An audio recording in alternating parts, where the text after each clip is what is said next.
Ons tema vanoggend is skoonmaak. Mag ons ook beleef wat dit is om voor die Here skoon te maak, om met mekaar skoon te maak. Sommige van ons het dalk iets om te bely, ander van ons het dalk iets om te herstel. Hier in die huis van die Here is jy veilig. En saam met die Here is jy veilig om te kan skoonmaak, fisies, geestelik, om te kan skoonmaak. Hemelse Vader, ons is met dankbare harte dat ons vanoggend hier by mekaar is. Maar sommige van ons harte is swaar. Sommige van ons harte is belas. En sommige van ons harte is hartseer. Daarom dank ons U en sê ons vir U dankie dat ons met eerlike harte voor U kan staan. Want U veroordeel ons nie, maar U genees ons. U verander ons. Sommige van ons dra geheime met ons saam wat swaar weeg. Sommige van ons verhoudings, Vader, wil ons laat herstel. Ander van ons het areas, terreine in ons lewens wat ons wil skoonmaak. Help ons om vanoggend die moed te hê om hierdie dinge na U toe te neem. Help ons om die Bybel te gebruik soos 'n spieël en onsself daarin te weerkaats. En gee ons die genade om te groei, vrymoedigheid om te bely en die geloof om te glo dat U regtig vergewe, dat U regtig herstel. Maak ons harte sag en oop vir die werk van U, o Heilige Gees. Ons bid dit in Jesus se naam. Amen. Mag wat ek dink, mag wat ek sê, mag wat ek doen vir die Here aanneemlik wees. Die Here, my rots, my verlosser. En ons sê almal saam, amen. Broers en susters, wat 'n voorreg is dit vir my om julle te groet in die lewende naam van hierdie Here, rots en verlosser. Ek groet julle in die naam van God se liefde en sy genade en hy wat ons troos, die Vader, die Seun en die Heilige Gees. En ons sê almal saam, amen. Almal later kry. Kom ons maak die Bybel oop by twee gedeeltes. Psalm 32, ons gaan vers 1 tot 5 lees, en dan Jakobus 5. Jakobus 5 gaan ons vanaf vers 13 lees. Kom ons bid saam. Here, wat 'n voorreg is dit, dat ons wanneer ons nagmaal gebruik, of soos ons baie keer sê, aan die tafel van die Here kom sit, dat ons die Bybel het en dat die Bybel vir ons gereed maak onder werking van die Heilige Gees. En dat ons die voorreg het om eers na onsself te kyk, om die woord van die Here te hoor en dat dit reflekteer in ons lewe. En daarom voor ons die woord lees, Here, en voor ons na die bediening van die woord luister, kom ons na U, o Heilige Gees, en vra ons dat U elkeen van ons, want U ken elkeen van ons as 'n persoon, as 'n individu. U weet ons is anders as die een wat langs aan ons sit. En U ken ons behoeftes soos ons nou hier is. En daarom tree ek tot U in, o Vader. Hou ek elke broer en suster van my in die lang arms van gebed na U toe uit.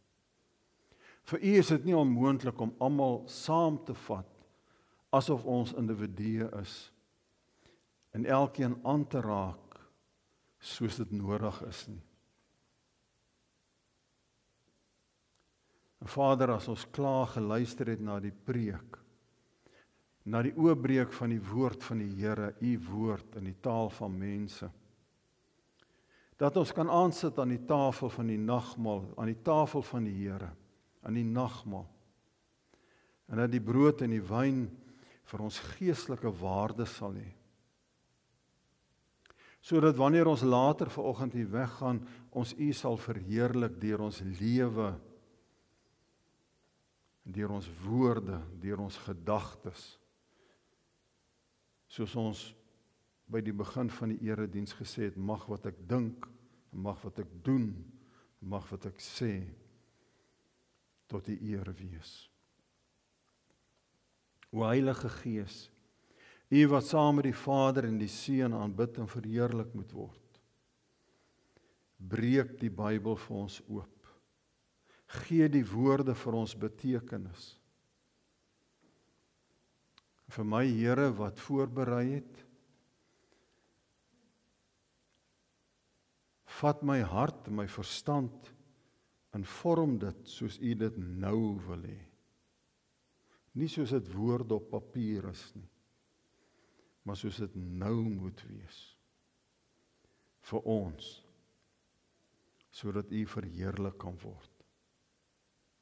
Baie dankie Vader dat U ons liefhet. Baie dankie o Here Jesus dat U ons vrygemaak het, dat U vir ons verlos het, dat die kruis daar is en die leë graf, die opstanding. En dankie vir die wederkoms. Baie dankie vir al die goedheid en al die liefde en al die genade. Ons bid hierdie dinge tot U in die naam van Jesus Christus, die opgestane Here, die een wat ons vooruit gegaan het. En God se kinders sê almal saam, Amen. Kom ons lees Psalm 32, vers 1. Dit gaan goed met die mens wie se oortredings nie gestraf word nie, wie se sonde vergewe word. Dit gaan goed met die mens vir wie die Here die oortredings nie toereken nie, en in wie se gees daar geen valsheid is nie. Toe ek oor my sonde geswyg het, het my liggaam uitgeteer, soos ek heel dag om hulp geroep het. U hand het dag en nag swaar op my gedruk. My krag het opgedroog soos die water in somerhitte. Toe ek my sonde bely het, my oortredinge nie weggesteek het nie, het ek gesê, voor die Here bely ek my opstandigheid, en U het my sonde vergewe. En dan gaan ons na Jakobus 5 toe. Jakobus 5, vers 13. As daar iemand onder julle is wat swaar kry, moet hy bid. As daar iemand is wat opgeruimd is, moet hy lofliedere sing. As daar iemand van julle is wat siek is, moet hy die ouderlinge van die gemeente laat kom, en hulle moet vir hom bid, en hom met olie salf onder die aanroep van die naam van die Here. En as hulle gelowig bid, sal dit vir die sieke genesing bring. Die Here sal hom gesond maak. As hy gesondig het, sal dit hom vergewe word. Bely julle sondes eerlik teenoor mekaar en bid vir mekaar, sodat julle gesond kan word. Die teksvers dan nou, soos daar op die bord staan, is vers 16. Bely julle sondes eerlik teenoor mekaar. En dan bid vir mekaar, sodat julle gesond kan word. Ek wil vir julle 'n storie vertel, broer en suster. Ag, kom ons noem maar Karen. En miskien as ek die storie vertel, gaan jy sê, maar ek ken hierdie storie. Dis dalk 'n storie wat jy al gehoor het, of wat jy dalk beleef het. Maar dit is eintlik 'n verhaal wat eintlik in ons elkeen se lewens al op een of ander manier afgespeel het. Karen en haar man was finansiëel redelik wel af. En eendag het haar niggie na toe gekom, wat Karen se gunsteling niggie was. En die gunsteling niggie het finansiëel baie swaar gekry. En sy het vir Karen gevra, leen vir my 'n bietjie geld, want ek is in die moeilikheid. Karen het gedink, sy moet hierdie gunsteling niggie uit die skande van finansiële probleme uithaal. En sonder om dit met haar man te bespreek, het sy vir haar geld geleen. Want sy wou nie die skande wat aan hierdie finansiële skuld op haar niggie gelê het, bekend gemaak het nie. Dit moes 'n geheim gebly het. Die probleem is, soos julle maar weet, as dit by geld kom, kan iets nie altyd heeltemal 'n geheim bly nie. Met verloop van tyd het Karen se man agtergekom dat die geldsake is nie altyd wat dit moet wees nie. Maar hy kon nie sy vinger op die probleem druk nie. Karen het nie vertel nie, want sy wou hierdie skande van haar man af weghou, van ander mense af weghou. Maar haar man het haar soms met sulke verwytende oë dopgehou oor wat steek sy vrou vir hom weg. En as hy vrae gevra het, dan sy alles ontken. En een Saterdag aand het die bom gebars. Alhoewel sy nog steeds nie erken het wat die probleem is nie, was daar 'n venynige argument, 'n geveg tussen haar en haar man, wat nie lekker was nie. Daardie aand het sy nie lekker geslaap nie. Sy was onrustig. Die onrus in haar huis was nie goed vir haar nie. Die volgende Sondagoggend het sy kerk toe gegaan, gedring deur die Heilige Gees. Sy het nie geweet dis die Gees wat haar dring nie. Maar hierdie ding van die onrus in haar huis kon sy net nie uit haar stelsel uitkry nie. In die erediens, tydens die sing van 'n lied, het sy woorde gehoor, soos vergifnis, vryspraak, agterlaat. En dit het haar geraak. En daardie week het sy 'n vriendin van haar genader, wat ook 'n gelowige is. Maar nie 'n vriendin wat haar na die mond gepraat het nie. 'n Vriendin wat werklik die wil van die Here soek. En Karen het die probleem met haar bespreek. Die vriendin het haar nie veroordeel nie. Die vriendin het saam met haar gebid. En saam het sy vir haar raad gegee oor hoe sy uit die moeilikheid uit kan kom deur na haar man toe te gaan. Deur die probleem met haar man te bespreek en deur saam sonder 'n geveg praktiese planne te maak om uit hierdie verkeerde optrede van haar te kom. Sien broer en suster, ons dra almal onaangename ervarings met ons saam, wat die wortel is van verkeerde optredes, dalk sonde in ons verhoudings, in finansies en emosies. En toe sy en haar man begin praat het, en sy neem die vrymoedigheid om met haar man te begin praat, en hulle begin werk aan 'n plan van herstel, het sy met tyd agtergekom dat hulle verhouding herstel. En geleidelik, nie dadelik nie, geleidelik begin dinge weer in plek val. Met tyd. Maar die erkenning van die verkeerde optrede en die sonde wat sy gepleeg het die dinge reggemaak. Ek lees die verhaal van 'n man wat op sy memoirs basis, sy lewenservarings oor sy sterwenspad van motorneuron siekte, wat in sy laaste fase is.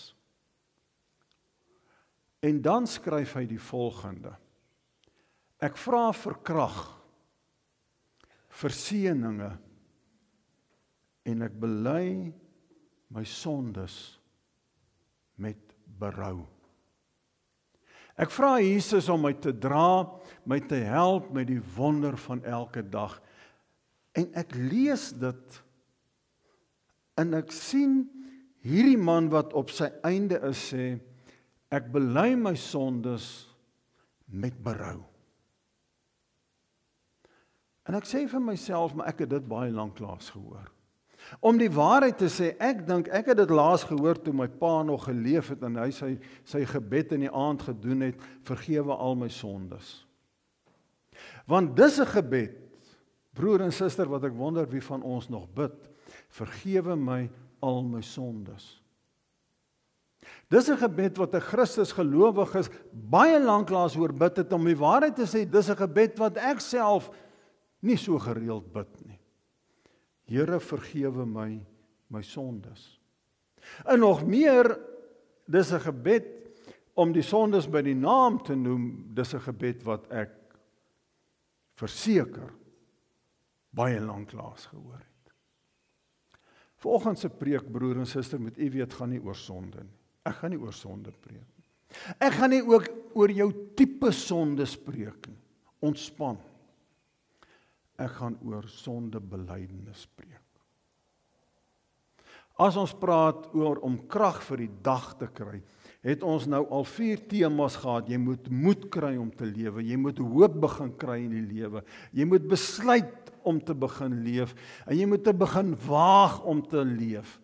En vanoggend sin, jy moet besluit om skoon te maak, jy moet besluit om die sondes in jou lewe te noem, te erken en dit agter te laat, skoon te maak. Anders dan gaan jy nie krag vir die dag kry nie. Dis vandag se tema. Vind krag vir die dag deur skoon te maak.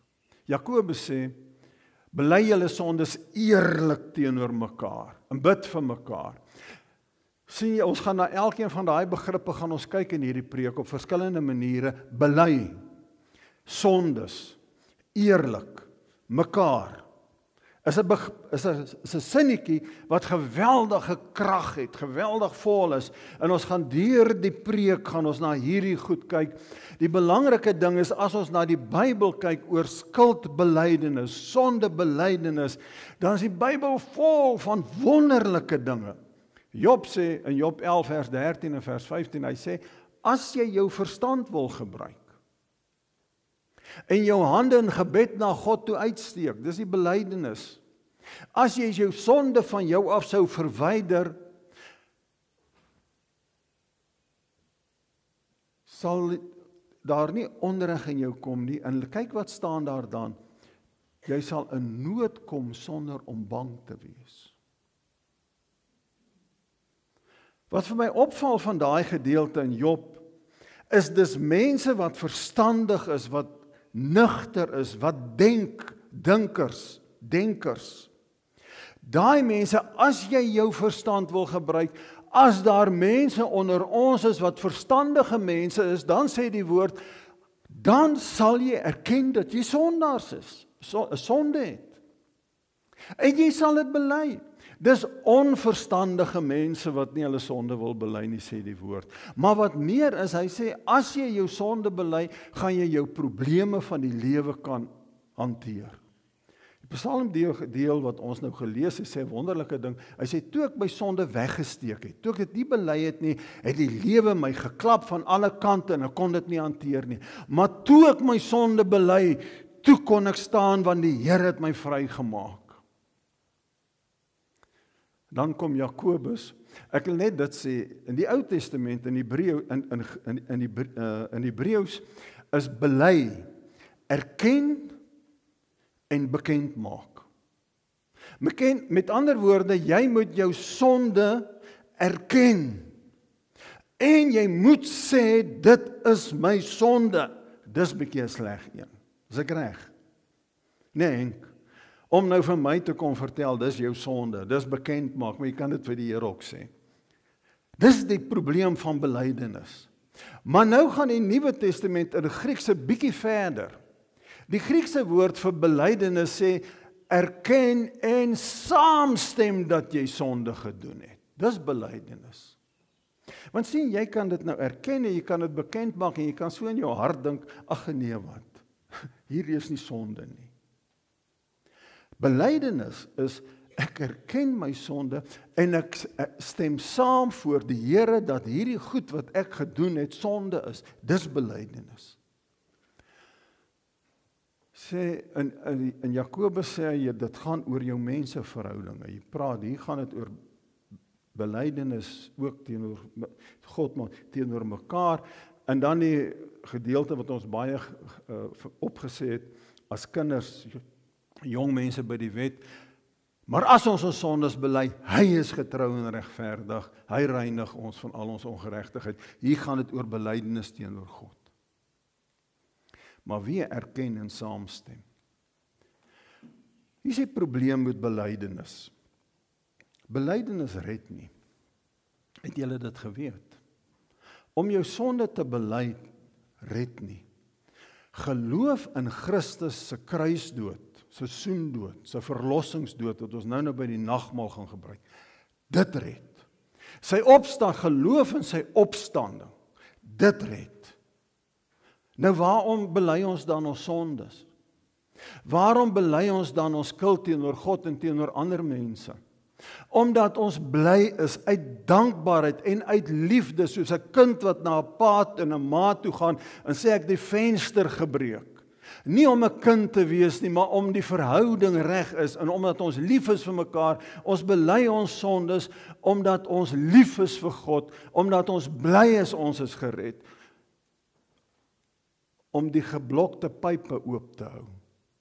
Want solank jy jou sondes bly vashou en nie met God en met medemense jou sondes wil oopmaak nie, het jy 'n geblokte pyp in jou verhouding met God en met jou medemens. Broer en suster, ons moet mooi verstaan, hierdie het niks met sielkunde te doen nie. Dis 'n diep geestelike aksie om jou sondes te bely. Om te groei in jou verhouding met God en met mekaar. Ek wil so 'n paar riglyne gee wat jou kan help om jou sondes te bely. So 'n paar praktiese goed. Die eerste ding is kyk na jou eie foute. Kyk na jou eie sonde. Met ander woorde, skuldbelydenis, 'n selfondersoek. Toe Jakobus sê, bely julle sondes eerlik. Eerlikheid beteken, ek gooi niks onder 'n tafeldoekie toe nie. Ek kyk rou na my lewe. Eerlik.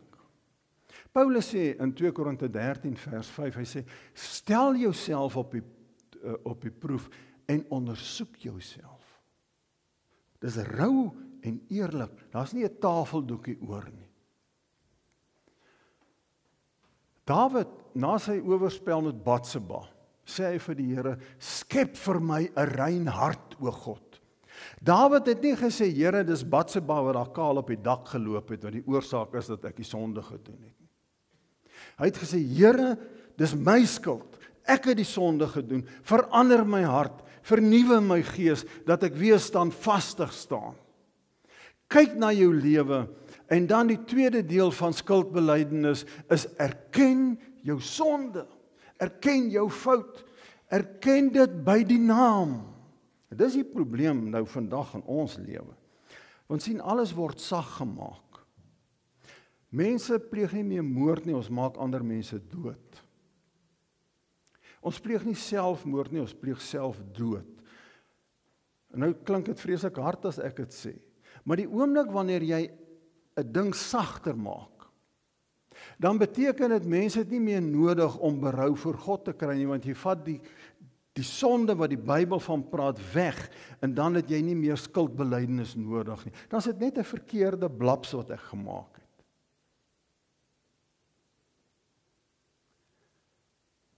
Die woord sê, toe ek oor my sonde geswyg het, was ek siek. Psalm 32.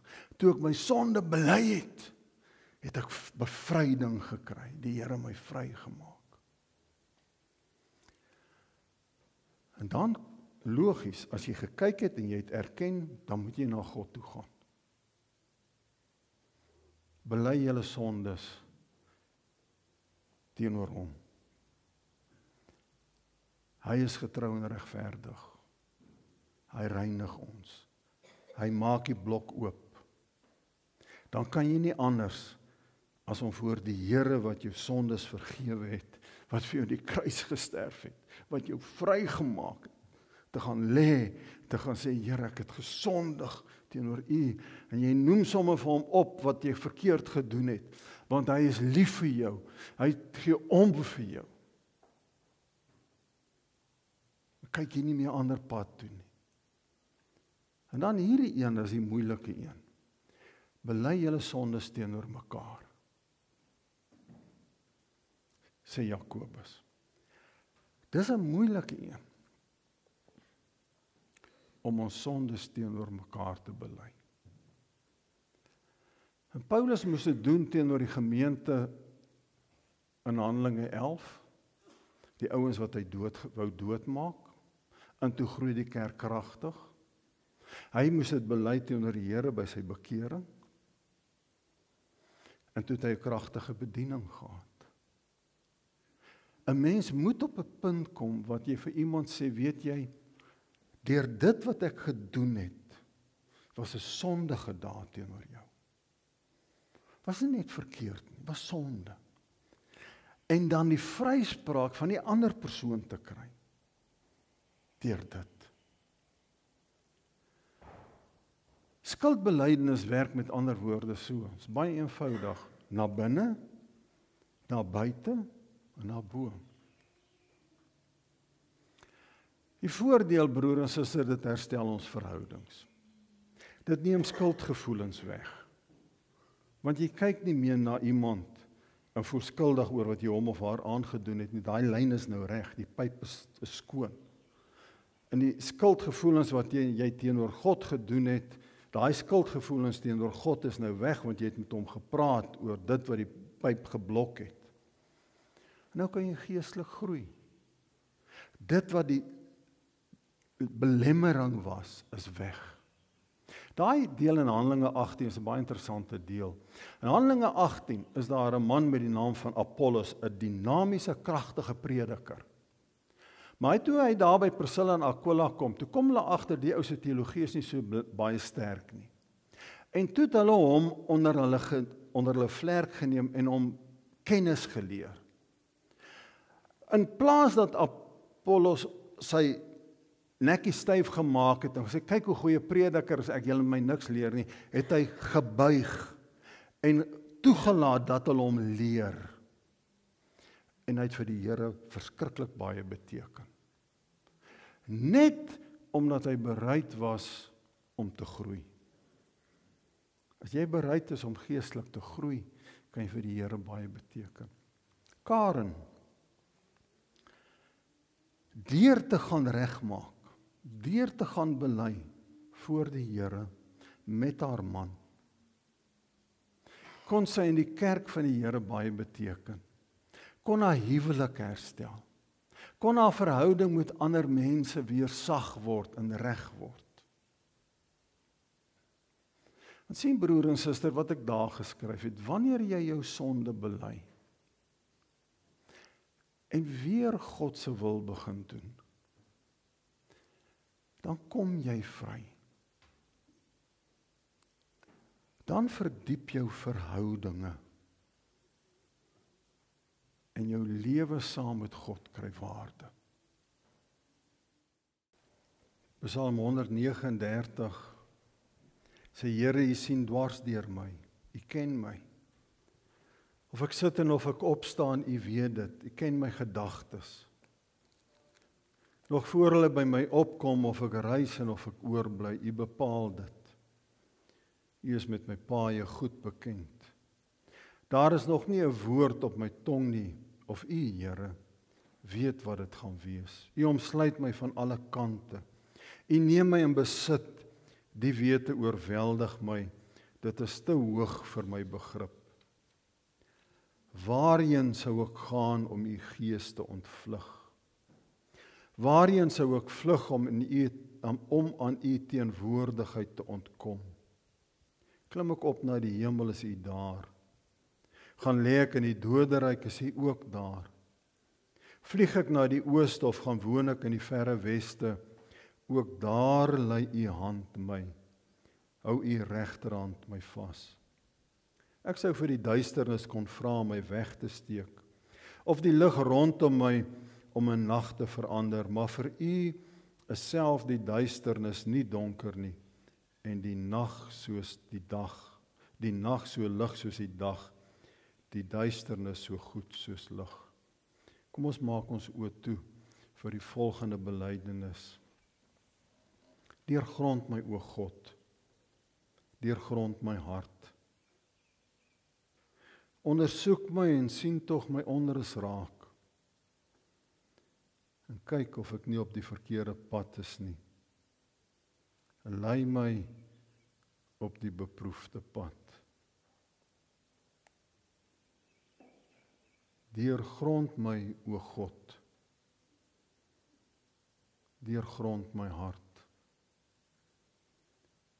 Ondersoek my en sien tog my onrus raak. Kyk of ek nie op die verkeerde pad is nie. En lei my op die beproefde pad. Amen. Susters, ontvang die seën van die Here, gaan leef in sy vrede. Die Here sal julle seën en beskerm. Die Here sal tot julle redding verskyn en vir julle genade gee. Die Here sal julle gebede verhoor en vir julle vrede gee. Ontvang dit in die naam van die Vader, die Seun Jesus Christus ons Verlosser, en God, die Heilige Gees, van nou af en vir altyd. En ons sê almal saam, Amen.